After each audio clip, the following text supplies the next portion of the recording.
We're live from New Delhi. You're watching DDI India News, India's voice to the world. I'm Lipakshi Khurana. Coming up in the next hour. Los Angeles fire explodes to nearly 3,000 acres as thousands of residents flee. Homes are lost. State of emergency declared. India hosting 18th Pravasi Bharatiya Divas Convention 2025 in the temple city of Bhubaneswar. Celebration of Indian pride, heritage and global unity. Diaspora from over 50 different nations participating. India's Prime Minister Narendra Modi to visit coastal states of Andhra Pradesh and Odisha. Two-day visit to boost sustainable development, industrial growth and infrastructure enhancement in the states. Race to find survivors still on. In freezing temperatures, tragic earthquake killed scores of people in Tibet on Tuesday.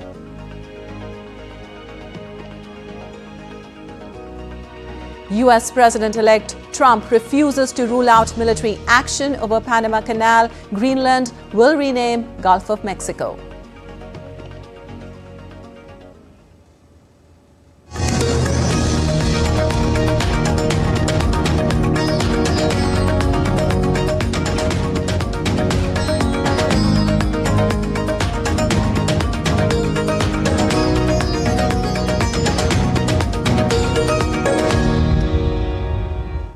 And on to the details now. Bhubaneswar, the temple city of India, is abuzz with anticipation to host the 18th Pravasi Bharatiya Divas from Wednesday. The Pravasi Bharatiya Divas, or the Overseas Indian Day, celebrates the contributions of the Indian diaspora to the growth and development of the nation.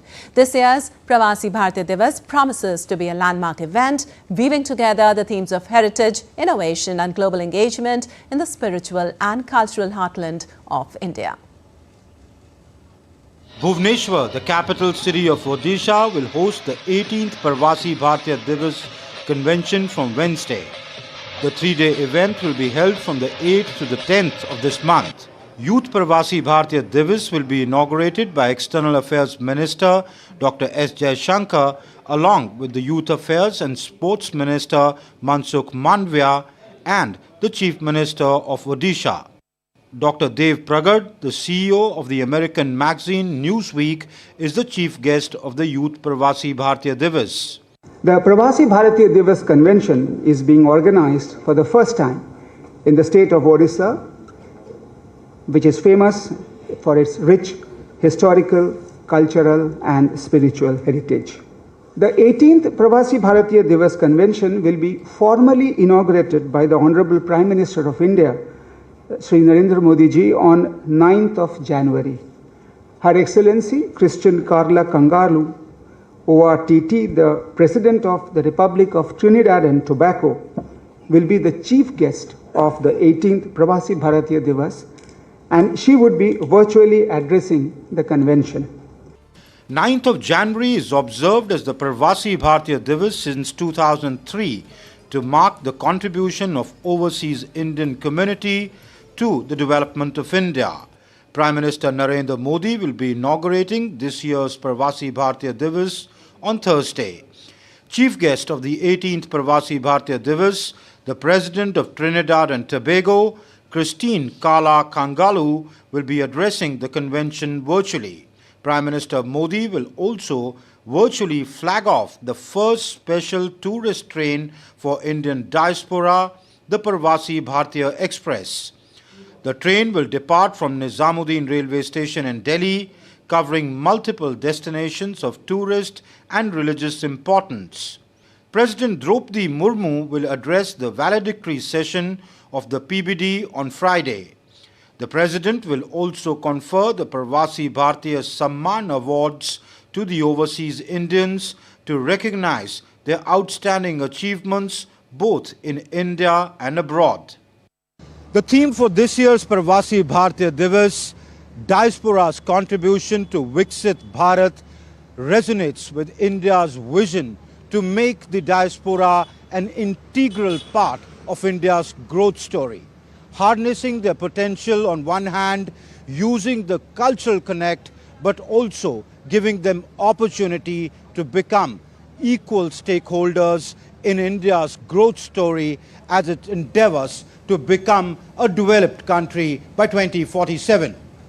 With cameraman Sanjay Jaina, this is Amritpal Singh for DD India in Bhubaneswar. And in yet another key step towards his commitment for green energy and sustainable future, India's Prime Minister Narendra Modi will lay the foundation stone for the state-of-the-art NTPC Green Energy Limited Green Hydrogen Hub project at Pudimadaka near Visakhapatnam in southern India's Andhra Pradesh. This will be the first green hydrogen hub under the National Green Hydrogen Mission. PM Modi will also dedicate to the nation, lay the foundation stone and inaugurate various railway and road projects in Andhra Pradesh, which includes foundation stone laying of South Coast Railway Headquarters at Visakhapatnam, among various other projects. He'll also lay the foundation for the bulk drug park in Anakapalli district and Krishnapatnam industrial area in Tirupati district of Andhra Pradesh. And Prime Minister Narendra Modi will lay the foundation stone for a major green hydrogen project in Pudimadaka, Andhra Pradesh on Wednesday, January the 8th. The initiative, spearheaded by NTPC Green Energy, is a key part of the government's push for clean energy. With an estimated investment of 1.87 lakh crore rupees, the project will mark a significant milestone for renewable energy in the region. Let us take a look at this report filed by our correspondent Dibendu Mondal to understand about India's green hydrogen mission. India is on a bold mission to redefine its energy future. With an eye on becoming energy independent by 2047 and achieving net zero emission by 2070, the country is ramping up efforts to transition to renewable energy across all sectors. And at the heart of this transformation is green hydrogen, a clean, sustainable fuel that promises to reshape India's energy landscape. But what exactly is green hydrogen? It's a clean energy source produced through the process of electrolysis, where electricity from renewable sources like solar and wind is used to split water into hydrogen and oxygen. The result? Pure hydrogen with zero harmful emissions, no fossil fuels, no carbon footprints. In India, green hydrogen is not just an energy source, it's the key to achieving the ambitious goals.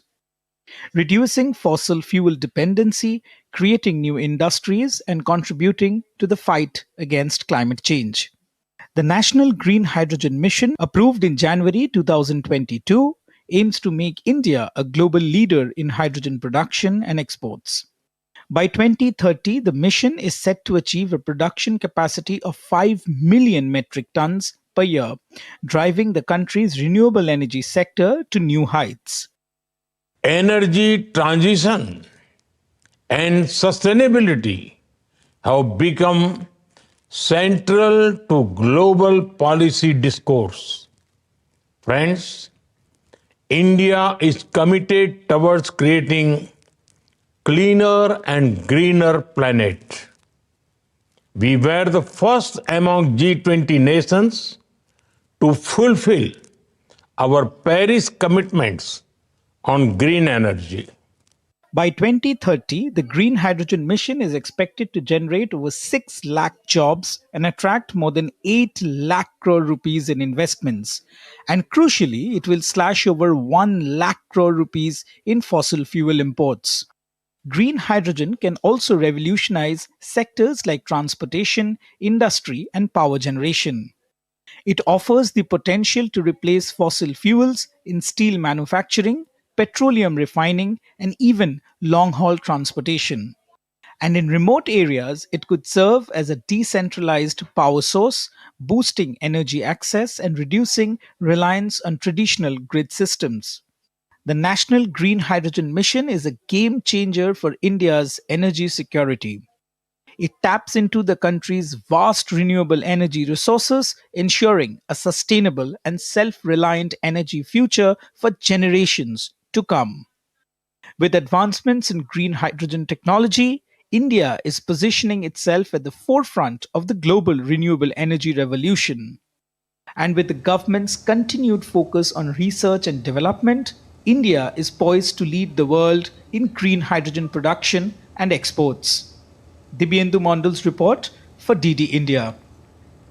Well, India's Defence Minister Rajnath Singh will hold a bilateral meeting with the Defence Minister of Maldives, Mohammad Ghassan Mamoon, in New Delhi on Wednesday. During the talks, the two leaders will review the various facets of bilateral defence cooperation, including training, regular exercises, defence projects, workshops and seminars to enhance the capability of the Maldives National Defence Forces as well as supply of defence equipment and stores. India and the Maldives share spiritual, historical, linguistic and ethnic ties. The Maldives occupies a special place in India's neighbourhood first policy, which aims to bring stability and prosperity in the Indian Ocean region. And Dr. V. Narayanan has been appointed as the new chairman of the Indian Space Research Organisation and secretary of the Department of Space. Dr. V. Narayanan will assume office on the 14th of January. He will succeed the current ISRO chairman S. Somnath. He currently serves as the director of the Liquid Propulsion System Centre of the ISRO in Valiamala, Kerala. Dr. Narayanan is a distinguished scientist with nearly 4 decades of experience in rocket and spacecraft propulsion. He's a rocket and spacecraft propulsion expert, joined ISRO in 1984 and functioned in various capacities before becoming director of LPSC. Well, every 12 years, the Mahakumbh festival attracts millions from across the globe, all seeking spiritual solace on the banks of the holy river. But what keeps this massive congregation safe and orderly is a seamless blend of tradition and technology. In 2025, security at the Prayagraj's Mahakumbh Mela has undergone a remarkable transformation. From monitoring crowds to managing emergencies, a multi-layered security strategy is in place to maintain peace and guide millions through this sacred journey. DD India's Siddharth Bharadwaj has more on this. Every 12 years, the Mahakumbh Mela invites millions of people from all over the world to converge at the banks of Holy River. But behind this, a silent force is at work, ensuring this sacred gathering remains peaceful and safe. See, the traffic is being controlled by our traffic police and the other police arrangements we have made. But we do include civil defense and other NGOs for helping at the ghats and also, as you mentioned, these old people and in the digital lost and found centers, various places where humane interface is required, we are including them. In Mahakumbh 2025, security has evolved. Gone are those days of traditional patrolling. Technology now plays a pivotal role. I am at the monitoring center which has been set up here at Mahakumbh 2025, and as you can see behind me, there is heavy monitoring going on. Around 1600 cameras have been set up to make sure no one is left behind. AI and machine learning have been integrated to track patterns of movement, detect anomalies and alert authorities in real time. Facial recognition is also being used to identify individuals who may pose a threat. With millions of people gathered at one place, maintaining law and order is no small feat. It takes a unified effort between local, state and national agencies to ensure safe and smooth movement of the crowd.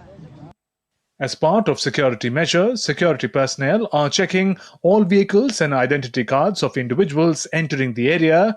A bomb squad has also been stationed nearby for any eventualities. Multi-layered strategy for crowd management, including barriers, designated pathways and constant communication with ground teams. The focus is not just on policing, but on guiding and assisting the public. While technology and authorities play key roles, the real strength of the Kumbh Mela security lies in the hands of its volunteers. This is Mahakumbh Mela, where tradition meets modern security, creating a safe haven for millions who come here for faith, solace and peace. With camera person Rakesh Kumar, this is Siddharth Bharadwaj reporting for DD India in Prayagraj. And now the latest update from Assam coal mine mishap. One body recovered from the flooded coal mine in Dima Hasao district, marking a grim development in the ongoing rescue operation. The recovery comes after nearly 48 hours of intense search efforts for 15 miners trapped underground since 6th of January. Multiple agencies are working around the clock at the accident site, with Navy personnel joining Army and National Disaster Response Force divers in the operation. A massive dewatering effort is underway, with State Disaster Response Force pumps being rushed from Umrangshu. The Oil and Natural Gas Corporation has also provided specialized equipment, currently awaiting aerial transport via Mi-17 helicopter from Kumbhigram once weather conditions improve. And still to come on DD India Newshour. We'll give you all the weather updates as a strong cold wave grips North India.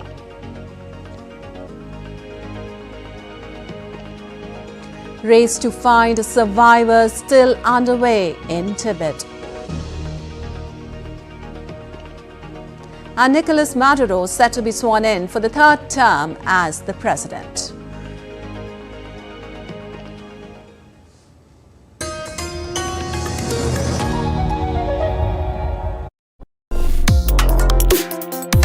Complex issues, hidden agendas, twists and turns, strategic games. We think all dots are linked. We just need to connect them. Join me every week as I connect the dots to unravel hidden designs in statecraft, mysteries, and decode issues that matter to you. Watch Connecting the Dots with me at these times on DD India.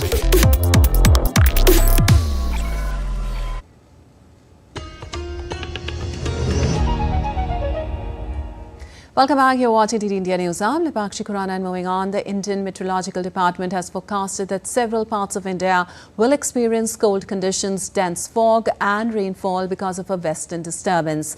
A strong cold wave continued in North India, with light to moderate rainfall likely in the northeastern regions of the country. The Indo-Gangetic plains are predicted to continue to witness intense dense fog, whereas northwest India is likely to see a wet spell from January 10th to the 12th of January. While thunderstorms with rainfall and hailstorms are expected in isolated pockets of Assam, Sikkim, Arunachal Pradesh and Meghalaya, fishermen have been advised to avoid venturing into the southwest Arabian Sea. And cold wave gripped Chenab Valley of Jammu and Kashmir. Badarwah freezed at -7, while snow clearing operation is being carried on strategic interstate roads. Jammu and Kashmir's Badarwah turned into a winter wonderland as waterfalls freezed and a thick blanket of snow covered the region.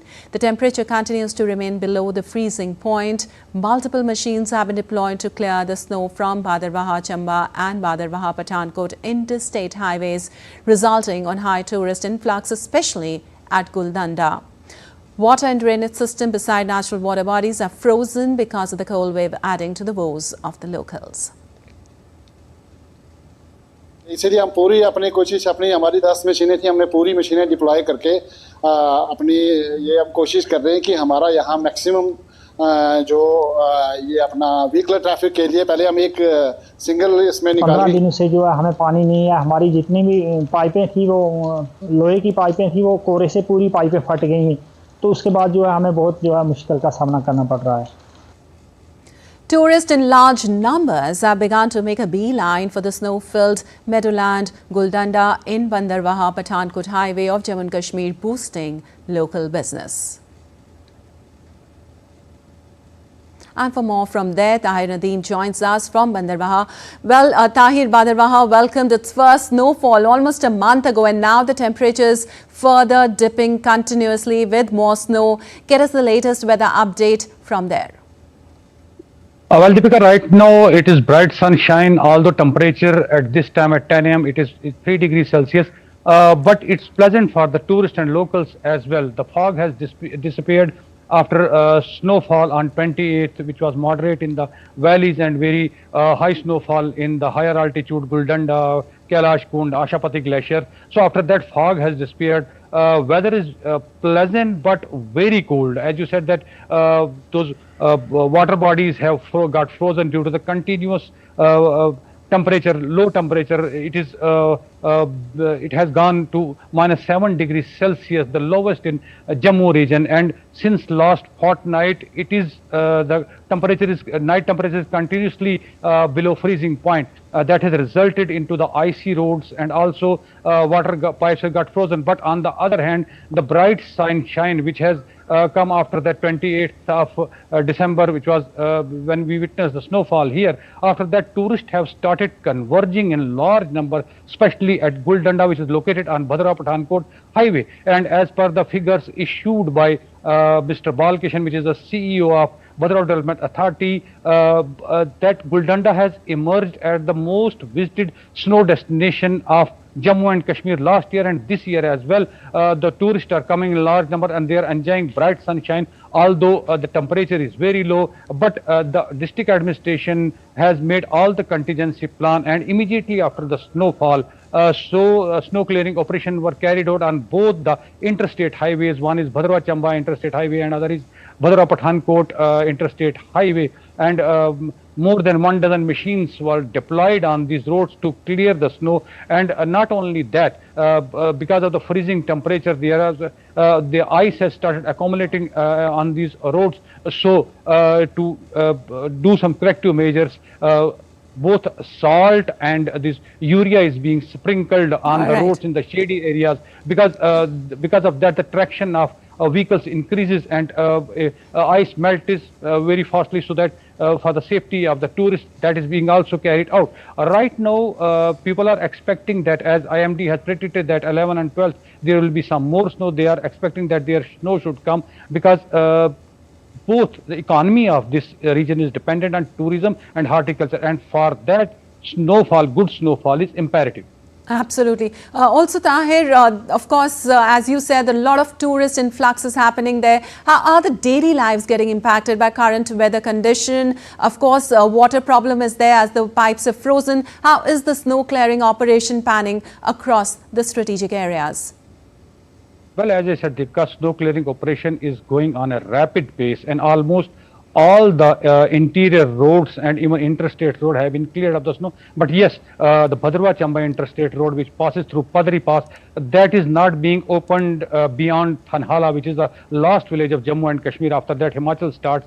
So that has been kept because of the safety of the those travelers and tourists. That is still out of bound for the area because of the icy road, because temperature goes as low as -20 degree at Padri Pass and Khanitap area. So all the steps are being taken, but right now all the interior roads of district Doda and Chenab region have been opened for the traffic by the administration, and all the corrective measures have been taken. But yes, there is some problem potable water, as the pipes have got blasted, and prior to that, to the dry spell which was there for 2.5 months, because of that those forest fires, some PVC pipes have got burned. That is also hindering the supply, smooth supply of potable water in some areas. But on the other hand, locals are enjoying this weather, because as I said, the economy and a life of people depends on this good snowfall. All right, Tahir, thank you so much for all those updates from there. And now let's get you updates from earthquake-hit Tibet. A race to find survivors still underway after a major earthquake killed at least 126 people and damaged more than 3,000 buildings in the Himalayan region. Scores of people were injured after the tremors hit the foothills of the Himalayas on Tuesday. A large-scale rescue operation was launched with survivors under additional pressure as temperatures were predicted to fall as low as -16 degrees centigrade overnight. Earthquakes are common in the region, which lies on a major geological fault line, but Tuesday's was one of the deadliest in recent years. The region, which lies near a major fault line of the Indian and Eurasian tectonic plates, is home to frequent seismic activity. In 2015, a magnitude 7.8 earthquake near Kathmandu, the capital of Nepal, killed nearly 9,000 people and injured more than 20,000. The tremors on Tuesday morning, which sent many Kathmandu residents running out of their houses, brought back memories of that deadly disaster. Well, a fast-moving wildfire in a Los Angeles suburb burned buildings and sparked panicked evacuations on Tuesday as life-threatening winds whipped the region. Pacific Palisades, an upscale spot with multi-million-dollar homes in the Santa Monica Mountains, was the most affected. A devastating wildfire swept through Los Angeles' Pacific Palisades as huge winds fueled rapid expansion. Mass evacuation of around 30,000 people is underway as residents fled their homes while officials battled the blaze. The wildfire has already consumed over 1,200 acres as the size of the fire grew sixfold in a matter of hours on Tuesday. Yeah, this fire came out from, looked like the ridge on top of Palisades Drive and like Lockman Lane, etc. And the wind was howling at 38, 40 miles an hour, major gusts, and it's just blowing right down to the beach. The fire erupted mid-morning and swelled quickly with dozens of firefighters deployed to battle the blaze, including from the air. While crews worked in steep terrain to cut back vegetation and create fire breaks, roads... All right, and now let's get live across to the holy city of Bhubaneswar, where India's External Affairs Minister Dr. S. Jaishankar is addressing the inaugural session of the 18th Pravasi Bharatiya Divas convention.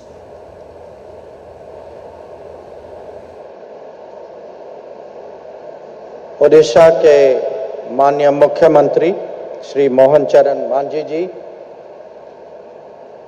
मेरे cabinet के साथी doctor Mansukh Mandaviya जी, हमारे guest of honour doctor Dev Prakash ji, हमारे राज्य मंत्री श्री कीर्ति वर्धन सिंह जी, श्रीमती रक्षा निखिल खाड़से जी, श्री पवित्र margarita जी, नमस्कार, जय Jagannath. I am very pleased to welcome you all to the Youth Pravasi Bharatiya Divas 2025 in Bhubaneswar today. Now you all know that it is customary to hold a conclave of our younger generation as part of the PBD celebrations.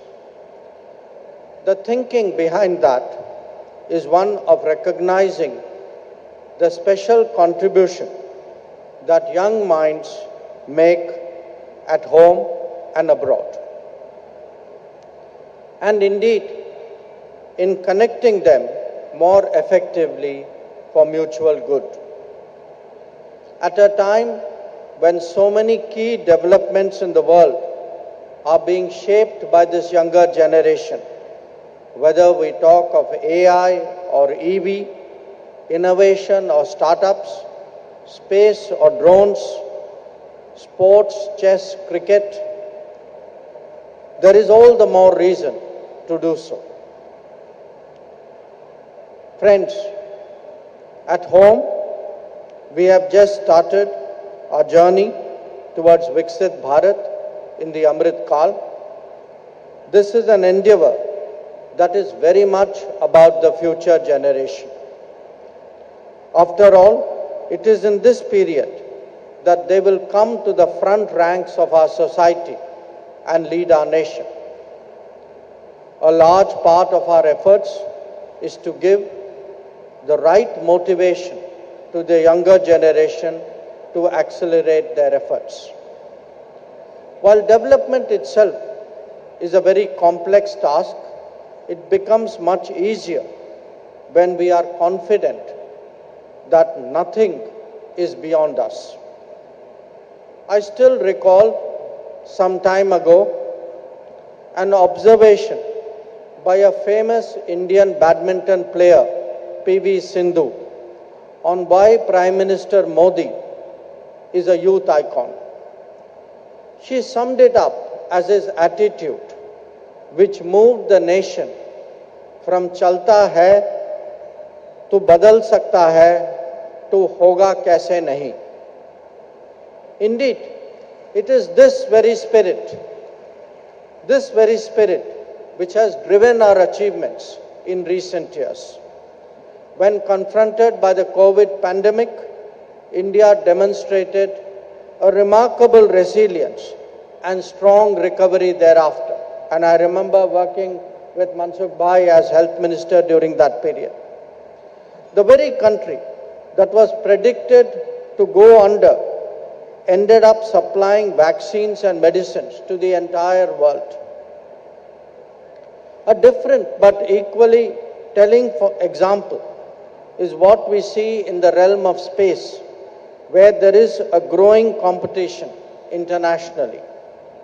Our Chandrayaan-3 landing, the Aditya L1 observatory, and the proposed Gaganyaan mission are powerful inspirations. In a digital era, the scale of UPI transactions speaks volumes, both of our infrastructure and of our mindset. The new India, with 90,000 startups and 100+ unicorns, has calling cards like Drone Didi, Atal Tinkering Labs, hackathons, green hydrogen mission, or nano fertilizers. Friends, ambitious visions need strong foundations to be realized. Our collective prospects are no exception to that rule. Here again, it is critical to invest in our youth in order to achieve their full potential. Many of you would be familiar with various campaigns and programs to develop India undertaken since 2014 under the leadership of Prime Minister Narendra Modi. Whether it is Swachh Bharat or Beti Padhao, Awas or Anna Yojana, Mudra or Swanidhi, Ayushman Bharat or Jal Jeevan, each one of them has been a transformational effort. However, if you were to see them in their entirety, connecting those dots will give you an appreciation of how we are securing the future of our youth. They will help bring their skills and creativity to the fore, ensuring that India's talents are fully available to the global workplace. Friends, given the rapidity of the changes underway, it is also essential that we step up efforts to keep the diaspora continuously connected. It is a matter of satisfaction to know that Know India program and Bharat Ko Janiye quiz are now getting much more traction than in previous years. We also regularly welcome the visits of PIO journalists to India. Let me take the opportunity to urge you on behalf of Prime Minister Modi to promote India as a tourism destination. If young Indian PIOs bring their equally young friends from abroad to explore this uniquely rich and diverse heritage and culture, this will surely become a lifelong habit for them. Let me also say a few words about our guest of honor. Normally, we pick somebody from the political world for that position.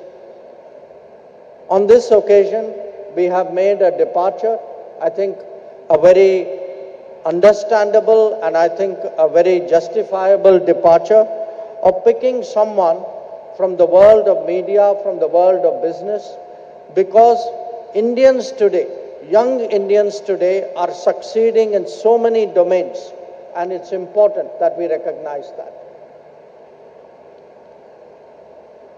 Friends, allow me also to say a few words about the great state of Odisha. This state offers a tremendous opportunity to experience personally much of what we would be discussing in the course of the PBD. Its cultural festivals and religious and archaeological sites are a reminder why we in India consider ourselves to be a civilizational society. It is equally a living testament to the development progress in all its dimensions. When it comes to the youth, their optimism and energy is very much on display in Odisha, whether it is in institutions of learning or those we encounter in our daily life. So let me conclude by saying this. We are today well on the way to addressing long-standing challenges to build a modern, inclusive, and progressive society.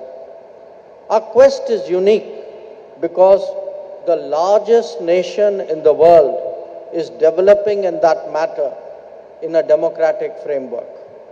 The mantra of the journey is to advance, as Prime Minister Modi says, to advance on the two legs of technology and tradition. And the youth can surely be a defining factor in the pace of that endeavor and the realization of our goals. So once again, I welcome you to Bhubaneswar. I welcome you to the PBD 2025. I'm sure all of you will have a remarkable next few days ahead. I thank you for your attention. Jai Jagannath, Jai Bharat, Jai Hind.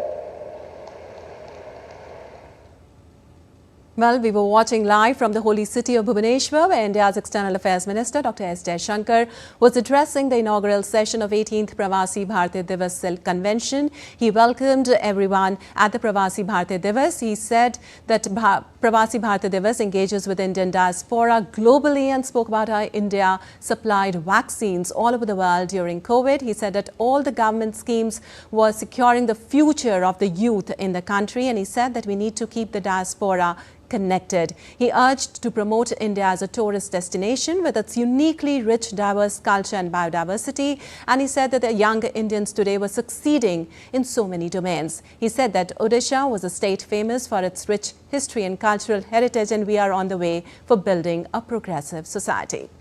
Time now for a short break. We'll be back in a while.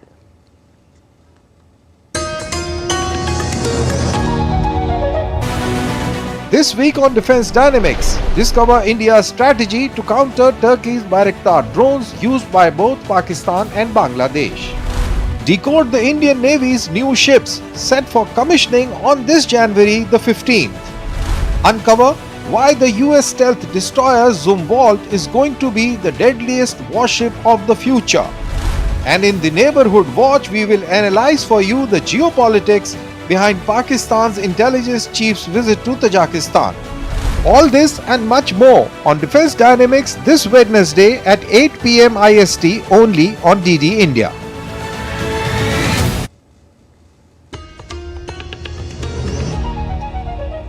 Welcome back. You're watching DD India News. I'm Lipakshi Kuran, and moving on, in less than a fortnight ahead of his inauguration, the US President-elect Donald Trump has revealed that his presidential agenda involves even military action to secure Panama Canal. While his announcement has given shock waves to the Latin American country, the Panama government has ruled out any negotiation on the sovereignty of the world-famous canal. Here's a detailed report. US President-elect Donald Trump refused on Tuesday to rule out using military or economic action to pursue acquisition of the Panama Canal, part of a broader expansionist agenda he has promoted since winning the November 5 election. He was addressing a press conference at his home in southern Florida Tuesday, a day after Congress certified his election victory. Trump didn't rule out military action to pursue his goal. The Panama Canal was built for our military. I'm not going to commit to that now. It might be that you'll have to do something. He also alleged that Panama Canal is now being run by China. Look, the Panama Canal is vital to our country. It's being operated by China. China. And we gave the Panama Canal to Panama. We didn't give it to China. And they've abused it. They've abused that gift. It should have never been made, by the way. The US President-elect said that transferring the canal to Panama was a mistake of the then US President Jimmy Carter. Panama's Foreign Minister Javier Martinez Acha has said that the sovereignty of Panama Canal is not negotiable. He addressed a claim by Trump that Chinese soldiers operate the waterway connecting the Atlantic and Pacific. The minister said that the only hands operating the canal are Panamanian. Built by the United States, the Panama Canal was handed to the Central American country as a result of negotiation in September 1977 when Jimmy Carter was the US president. The Panama Canal Treaty gave the control of the canal to Panama on December 31st, 1999. With inputs from Akhilesh Suman, Antrasena for DD India. Well, also, US President-elect Donald Trump said he wanted to rename the Gulf of Mexico as the Gulf of America in his latest eye-catching plan as he prepares to take office later this month. Along with this, other decisions are on his agenda as well. More in this report.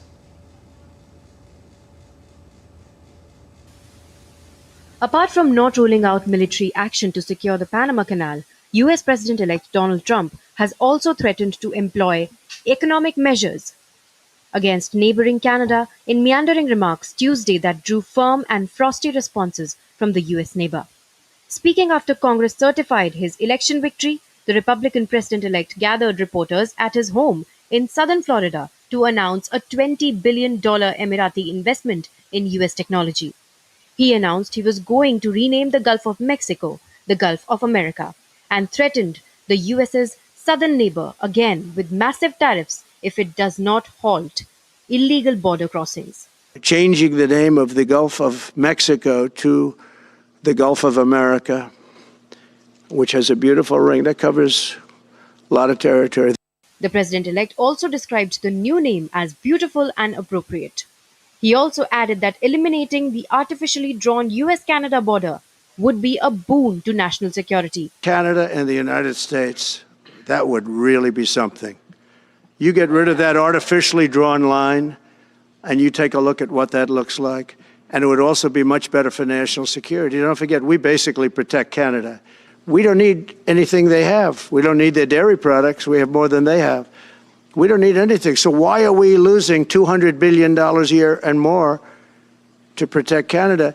And I said that to, as I called him, Governor Trudeau. I said, listen, what would happen if we didn't subsidize you, if we didn't, because we give them a lot of money. Prime Minister Justin Trudeau's response was equally shrill and firm. He said that there is a snowball's chance in hell that Canada will merge with the United States. Trump has also ruffled European feathers with a separate territorial proposal to buy Greenland, an island abutting the emerging Arctic geopolitical battleground that the former real estate developer sees as important to US security. He refused to rule out using military force to seize Greenland. Trump's eldest son, Donald Trump Jr., arrived on the island shortly before his father's remarks for what was described as a personal visit with no official meetings scheduled. Denmark, which Greenland is an autonomous territory of, is a US ally and a fellow member of NATO. Danish Prime Minister Mette Frederiksen told broadcaster TV2 she didn't have the fantasy Trump's plans for Greenland would ever get off the ground. Bureau Report, DD India.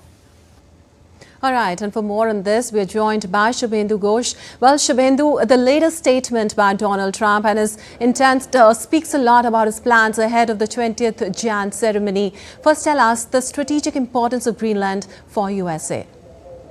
That's right, Libakshi. This is as provocative as it gets when it comes to Donald Trump. Talking about Greenland, let's look at the technicalities first. First, it's the biggest island, largest island in the world, with a population of some 60,000 people. Very rich in minerals, particularly lithium, which is very significant for the age of semiconductors that we are going through at the moment.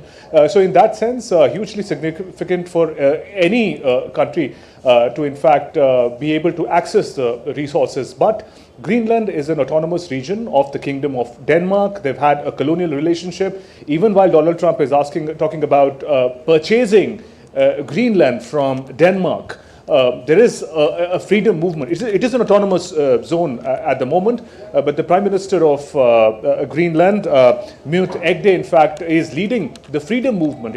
He wants Greenland to be an independent country.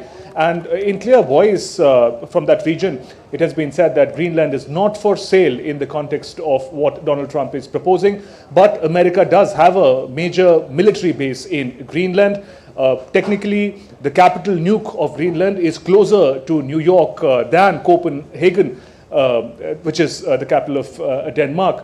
So in that sense, there are these geographical curious points. However, it is a question of sovereignty. And Greenland, Denmark have both said that the region is not for sale, but Donald Trump has ruffled feathers of international diplomacy with his statements. Right. Shubhendu, also Trump has also revealed that his presidential agenda involves even military action to secure Panama Canal, and he also wishes to rename the Gulf of Mexico to Gulf of America. That's right, Lipakshi. If you look at this territorial ambition that Donald Trump has put forth, there is Canada that he wants to make America's 51st states. There's Greenland that he wants to purchase, and he wants to take control of Panama Canal and also rename Gulf of Mexico as Gulf of America. Now, talking about Panama Canal, it is a very significant strategic canal. It was built in the beginning of the 20th century by America, eventually in 1977, handed over to Panama under presidency of President Carter. Now, there were certain guidelines, terms and conditions at which, according to which the handover had taken place. One was that there would be no discrimination against any country as far as the passage of vessels is concerned from this very critical canal straight in Panama. However, Donald Trump has accused the leadership of Panama of discriminating against American ships, and he says that it was America who built the canal and now it's the Chinese who are operating it and they're levying tax on America. So all in all, it's a loss for America, and they would like to take control of it. Again, going back to the 1977 agreement, there is a clause that if there is a case of discrimination, then a possible intervention could be made by America, but the intervention is to remove the discrimination, not to take over Panama Canal. So that a technical complication stays. However, of all the claims that Donald Trump is making at the moment, the one that appears most possible to achieve would be the renaming of the Gulf of Mexico as Gulf of America. Okay. All right. Thank you so much, Shubhendu, for all those details. And moving on, a New York appeals court judge on Tuesday rejected U.S. President-elect Donald Trump's request to delay this week's sentencing in his hush money case. Trump is scheduled to be sentenced on Friday after being convicted by a New York jury of 34 counts of falsifying business records to cover up a hush money payment to adult film star Stormy Daniels. Associate Justice Ellen Gesmer rejected arguments by Trump's attorneys that the sentencing should be postponed, while Trump's lawyers claimed that the immunity from prosecution granted to a president should be extended to a president-elect. But Gesmer brushed those arguments aside. Trump, who is to be sworn in as president on the 20th of January, can appeal Gesmer's ruling to the full appellate court bench and potentially up to the Supreme Court. And moving on, India has made significant strides in the field of artificial intelligence, particularly since the turn of the millennium. India is positioning itself as a global AI hub with applications ranging from healthcare to agriculture to smart cities. And companies are drawing up ambitious plans to expand AI technology in India and around the world. Take a look. Microsoft CEO Satya Nadella called on India's Prime Minister Narendra Modi in New Delhi on Monday. Various aspects of tech innovation and artificial intelligence, AI, dominated the agenda of the meeting. PM Modi on X wrote, "It was indeed a delight to meet you, Satya Nadella. Glad to know about Microsoft's ambitious expansion and investment plans in India. It was also wonderful discussing various aspects of tech innovation and AI in our meeting." Thanking India's Prime Minister, Nadella said, "Thank you, PM Narendra Modi ji, for your leadership. Excited to build on our commitment to making India AI first and work together on our continued expansion in the country to ensure every Indian benefits from this AI platform shift." During his visit to India, Microsoft Chairman and CEO Satya Nadella on Tuesday announced the company's plans to invest $3 billion in India in cloud and AI infrastructure and skilling over the next 2 years, including the establishment of new data centers. This investment aims to accelerate AI innovation in India, which is pivotal for achieving Prime Minister Narendra Modi's vision of becoming a developed nation, Viksit Bharat, by 2047. Microsoft will also support the country's long-term competitiveness by training 10 million people over the next 5 years with AI skills as part of the second edition of the Advantage India program. Satya Nadella said, India is rapidly becoming a leader in AI innovation, unlocking new opportunity across the country. The investments in infrastructure and skilling we are announcing today reaffirm our commitment to making India AI first and will help ensure people and organizations across the country benefit broadly. Let's understand how AI became a game changer for India. India launched the India AI mission in March 2024 to bolster India's global leadership. It will provide an opportunity to explore the potential of AI in addressing critical challenges. India AI has launched the second round of Expression of Interest. India is playing a vital role in reshaping the future of data storage, computing, and AI-driven solutions. Vishal Sikka, formerly of Infosys, is another CEO who called on Prime Minister Modi recently. Sikka said on X that he discussed about AI and its impact on India. The Prime Minister replied to Sikka on X saying that India was committed to taking the lead in AI. NVIDIA Chief Executive Jensen Huang made a rock star appearance at the CES 2025, a consumer electronics show in the US city of Las Vegas on Monday, unveiling personal computers enhanced with chips and AI capabilities. Imagine this is what it looks like. You know, who doesn't want one of those? And if you use PC, Mac, you know, anything, because you know it's a cloud platform. It's a cloud computing platform that sits on your desk. You could also use it as a Linux workstation if you like. South Korean major Samsung showcased AI-powered devices to make homes more connected. LG Electronics, also of South Korea, unveiled several new artificial intelligence features for its home products, while Japan's Sony opened reservations for its Afeela AI EV. In July 2024, India hosted a global India AI summit at Bharat Mandapam, New Delhi, marking a significant milestone in the country's AI journey. The Indian government's initiatives such as AI for All and the National AI Strategy underscore a commitment to harnessing AI for societal benefit. The latest country to join the AI bandwagon is the United Arab Emirates, where nearly half of the Emirati companies are using advanced language models in their operations. The newly released white paper exploring AI adoption in West Asia reveals that 53.25% of the respondents were from the UAE, 27% of businesses are actively exploring AI, 36% are in the initial stages of adoption, 13% demonstrate deep integration, and another 13% pioneer innovative AI applications. With Vinod Kumar in Dubai, Bureau Report, DD India. Well, you're watching DD India News Hour. Time now for some sports news. Host India will field its biggest ever contingent in the third edition of the India Open Badminton Tournament in New Delhi from the 14th to the 19th of January. Lakshya Sen, PV Sindhu, Satvik Chirag will shoulder India's challenge in the Badminton World Federation World Tour Super 750 event. With top stars like Olympic champions Victor Axelsen and Sing Young and world number 1 Shi Yuki leading the field, this edition promises a thrilling display of skill and precision. The tournament offers participants a prize pool of $950,000 and 11,000 points for the champions. And HS Prannoy will continue his opening round match against Canada's Brian Yang on Wednesday at the Malaysia Open Badminton Tournament after the match was suspended due to leaky roof on Tuesday. Prannoy, who is playing his first tournament since the Olympics, held a comfortable lead against Brian Yang of Canada when rainwater started leaking through the roof, halting the match. Play resumed after an hour, but the persistent leak forced the officials to suspend the match. The match will continue today with the score at 21-12, 9-11. Meanwhile, the men's double event, India's sole representatives will be Satvik and Chirag. The duo will take on Chinese Taipei's K Tang and MC Lu in the first round match on Wednesday. Well, the Spanish Football Association confirmed on Tuesday that Real Madrid forward Vinicius Jr. has been given a 2-match ban for violent conduct in his team's 2-1 La Liga win at Valencia on Friday.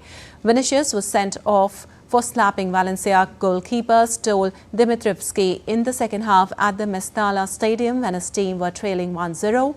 After an appeal by the club, the Spanish Football Federation suspended the striker for 2 league games, clearing him for Thursday's Super Cup game against Mallorca. Real Madrid, who are currently the La Liga leaders with 43 points, will look to retain their Super Cup title in the 4-team tournament in Saudi Arabia. And France's longest-serving national team coach Didier Deschamps will not seek to renew his contract, which expires in 2026. Deschamps' deal runs until after the next World Cup, for which Les Bleus are yet to qualify. The 56-year-old took over from fellow Laurent Blanc in 2012 and led France to the World Cup title in 2018, 2 years after reaching the European Championship final on home soil. Deschamps guided the national team to the World Cup final again in 2022, losing to Argentina on penalties after one of the best matches in the tournament's history. The former France captain is one of only 3 to win football's most prestigious prize as a player and a coach. And in hockey, Dutch forward Thierry Brinkman struck a brace as Vedanta Kalinga Lancers trounced a table topper Shrachi Rar Bengal Tigers 6-0 to script its first win in the Hockey India League on Tuesday. Lancers switched flanks and explored the gaps through its fine distribution to have a stunning start, pumping in 3 goals within 6 minutes.